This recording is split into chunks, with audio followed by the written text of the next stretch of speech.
No ano 90 depois de Cristo, houve o Concílio de Jamnia, que fechou esses textos como sagrados, como canônicos para os judeus. O Antigo Testamento é esse mesmo texto do Concílio de Jamnia que Sim. virou o Antigo Testamento. Então, nós temos os 24 livros judaicos que se transformaram em 39 livros do Antigo Testamento.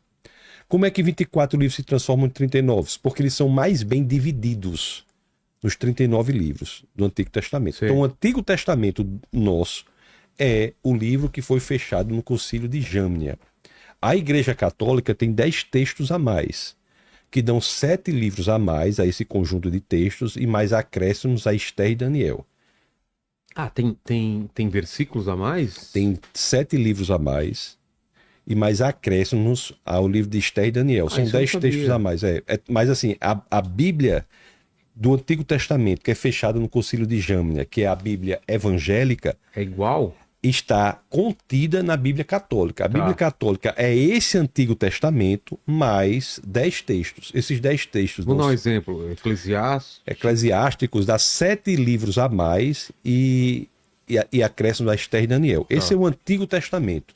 O Novo Testamento foi gradativamente sendo reconhecido pela comunidade como inspirado.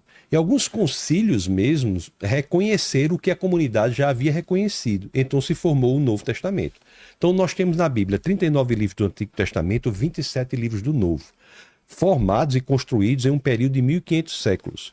O que é impressionante, Vilela, é que eles foram escritos por cerca de 40 autores. Dos 40, 31 escreveram os 39 do Antigo Testamento e 9 escreveram os 27 do Novo. Em 1500 anos, meu querido. Eu escrevo um livro meu sozinho. Quando eu olho para o livro, às vezes encontro dificuldades e contradições que precisam ser melhoradas. Eu imagino você analisar um texto que é escrito, 39 livros do Antigo Testamento, 27 do Novo, num período de 1500 séculos, por cerca de 40 autores, e você não vê nenhuma contradição. Há contradições aparentes, dificuldades para as quais há respostas. Isso é por si só algo impressionante. Então, a Bíblia é um documento único e, devo dizer mais, escrito por autores dos mais diversos repertórios, das mais diversas origens. Houve livros escritos por reis, como é Davi, Salomão, livros escritos por filósofos, como é Paulo. Paulo era uma pessoa de uma grande capacidade intelectual. Paulo estudou aos pés de Gamaliel e ele, Gamaliel, era neto de Hilel, o fundador da maior escola judaica de todos os tempos. Você tem livros escritos por pescadores, livros escritos em estilos literários totalmente diferentes. Você pegar, por exemplo, o livro de Atos, professor Vilela, que foi escrito por Lucas, que foi quem mais escreveu no Novo Testamento em quantidade de texto. Lucas escreveu o Evangelho de Lucas e Atos. O livro de Atos tem 84 fatos que são provados pela história ou arqueologia. Então nós estamos falando de um documento único, incomparável. O livro de Atos é essencial para o entendimento da Ásia Menor. É um livro de história profundo. É o livro, inclusive, que fala do nascimento da igreja. A igreja nasce em Atos 2, em Pentecostes, a igreja cristã. Então, aquele documento é um documento incomparável. Eu digo mais, o Antigo Testamento ele é muito resguardado porque o judeu é o povo do livro. Então, o judeu ele resguardou o texto, porque a unidade do judeu se dá pelo texto. Não havia Israel, né? Israel foi fundado em 1948. Recente pra caramba. Recente, né? Inclusive com a presidência de um brasileiro, Oswaldo Aranha. O Oswaldo Aranha. Não foi? Que o voto de Minerva. Minerva foi dele, né? Então, veja bem. Então você tem o Antigo Testamento, que é um texto extremamente resguardado pelos judeus. Mas o Novo Testamento também, professor Vilela, se nós formos analisar, ele é impressionante. Pelo seguinte, porque uma coisa é saber se o texto diz a verdade. Outra coisa é saber se o texto que nós temos hoje é o mesmo texto que foi escrito lá atrás. E aí? Como saber isso? Como é que nós sabemos que o texto diz a verdade? Várias formas. Uma das formas de saber como o texto diz a verdade é ver se ele se expõe à investigação. No caso do cristianismo, claramente, é um texto que se expõe ao escrutínio, à investigação. Se você pegar a primeira epístola aos Coríntios, no capítulo 15, no verso 14, que é escrito pelo apóstolo Paulo, ele diz assim, se Cristo não ressuscitou, é vã a nossa fé, é vã a nossa pregação. Isso é tão profundo, Vilela, porque ele coloca o cristianismo Ele diz assim, olha, se Cristo fisicamente não ressuscitou, é vã a nossa fé, é vã a nossa pregação. Tudo que é feito de cristianismo depende da existência de um fato histórico, público, que ocorreu. A ressurreição é física. Para a pessoa dizer isso, tem uma coragem impressionante. É o trecho mais corajoso já escrito em qualquer livro religioso, porque está colocando todo o sistema do cristianismo e tudo em xeque se Cristo não ressuscitou ou não. E a ressurreição é física. E quem não acredita em ressurreição tá entendendo errado a Bíblia. Mas se é cristão, se diz cristão e não acredita que Cristo ressuscitou. A ressurreição é um elemento central do cristianismo. Agora, o que acontece é o seguinte, pelas evidências, nós não temos como dizer que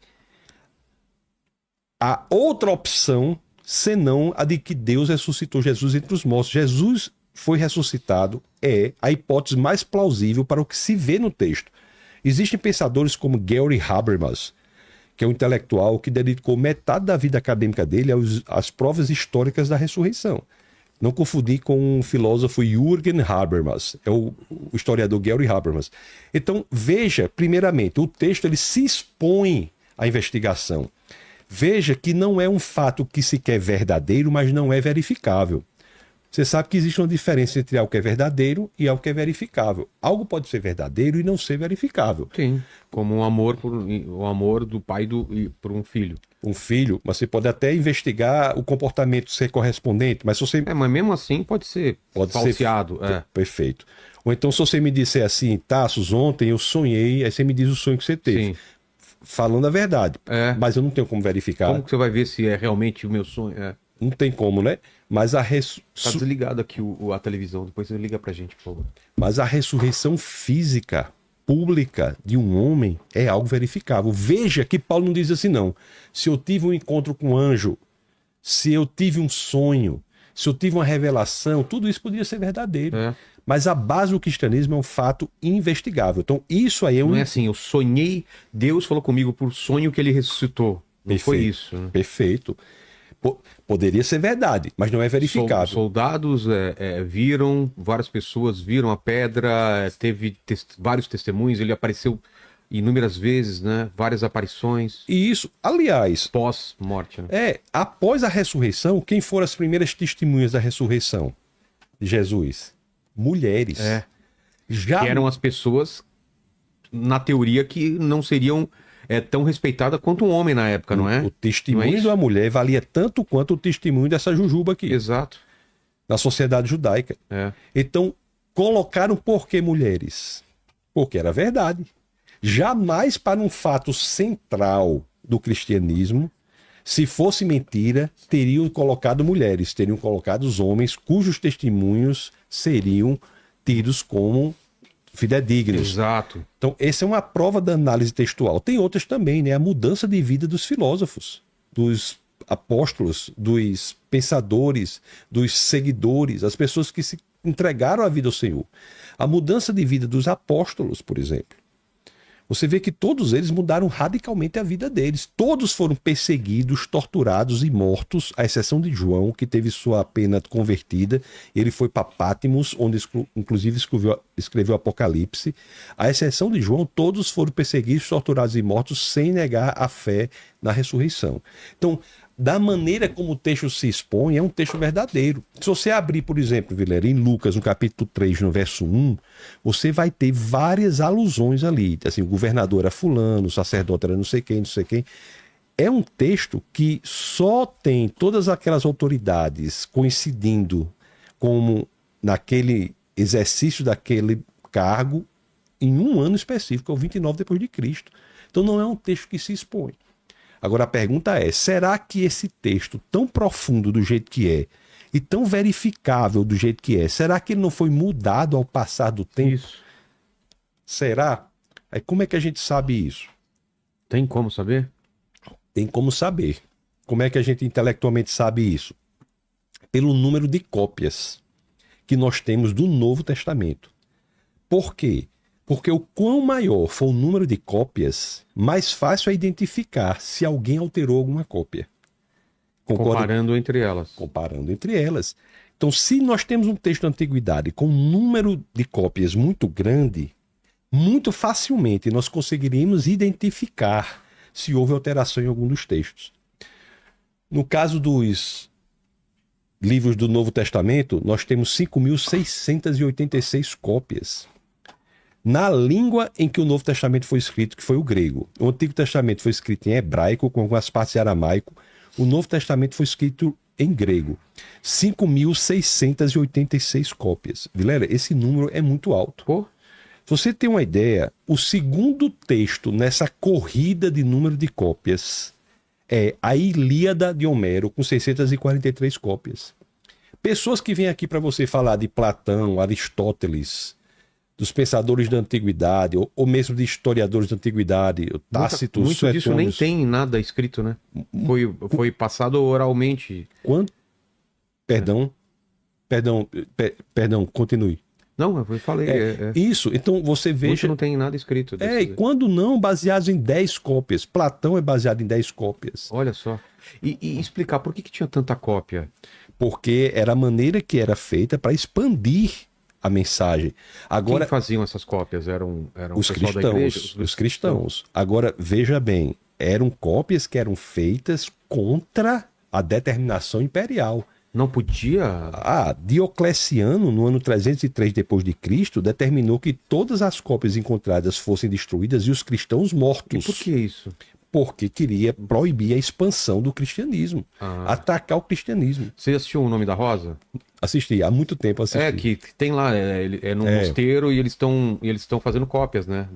Isso, os copistas. Os copistas. Então, 5.686 cópias garante que o texto que está ali foi o mesmo que foi escrito atrás. E, aliás, Vilela, se você pegar essas 5.686 cópias e colocá-las uma ao lado da outra, elas são 99,5% dos casos idênticas. Isso é um recorde também, porque em textos da antiguidade, a coincidência se dá em torno de 90%. 99,5% dos casos. Do 0,5% de discrepância desses textos, 80% dessa discrepância, 80% do 0,5% de discrepância diz respeito unicamente à ortografia. E nenhum ponto toca em uma assertiva ou doutrina alguma central coisa que seja essencial do cristianismo. Tá. Nada. E outra coisa também, nós estamos falando de 5.686 cópias que facilitam o acesso ao que estava no original. Por quê? Porque pela sobreposição das cópias, você tem a informação que está na rasura do outro. É como uma meia furada, professor Vilela. Se o senhor tiver uma meia furada e quiser usá-la, você usa duas meias furadas. Porque... Dificilmente um furo vai estar exatamente onde está outro furo. Perfeito.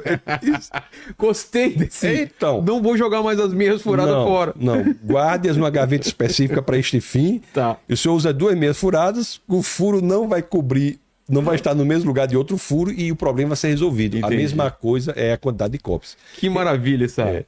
Então é o livro mais confiável que existe.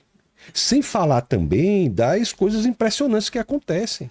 Você tem, por exemplo, ideias que estão nas escrituras, mesmo no âmbito da ciência, que somente séculos depois a ciência teve que se dobrar às escrituras. Exemplos. Se você pegar a primeira fase da Bíblia, que é assim, no princípio Deus criou os céus e a terra. Olha só, a primeira frase da Bíblia. No princípio, Deus criou os céus e a terra. Princípio, tempo. Céus, espaço, terra, matéria. Veja bem, o tempo pode existir sem o espaço, não pode? Pode. Mas o espaço não pode existir sem o tempo. O espaço tem que existir em algum curso temporal. A matéria pode existir sem o espaço? Não. Mas o espaço pode existir sem a matéria.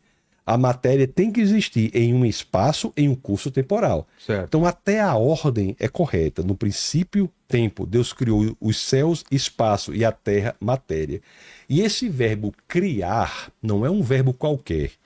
Eu não disse para você que o Antigo Testamento é escrito em hebraico? Esse verbo criar é o verbo em hebraico bará. Bará é o verbo que quer dizer criar a partir do nada. Línguas antigas faziam essa distinção. O latim fazia, infelizmente nós perdemos no português, porque o latim fazia entre criar e criar. O que é criar a partir do nada? É criar a partir da ausência de qualquer coisa. Não é moldar, né? Não é pegar alguma coisa e dar forma Por exemplo, um escultor que ele pega um tronco de madeira e vai esculpindo e faz um cavalo. Ele criou, mas a partir de alguma coisa. Perfeito. Moldar é outro verbo em hebraico, é yatsá ou assá. São outros verbos, Entendi. mas criar a partir do nada. Então o que é que a Bíblia está dizendo na primeira frase? Está dizendo que Deus criou o espaço, a matéria e o tempo a partir do nada. Essa ideia de que o universo teve uma origem a partir do nada era uma ideia que não se encontrava na civilização, na história intelectual humana até meados do século passado. Você sabia disso? Não.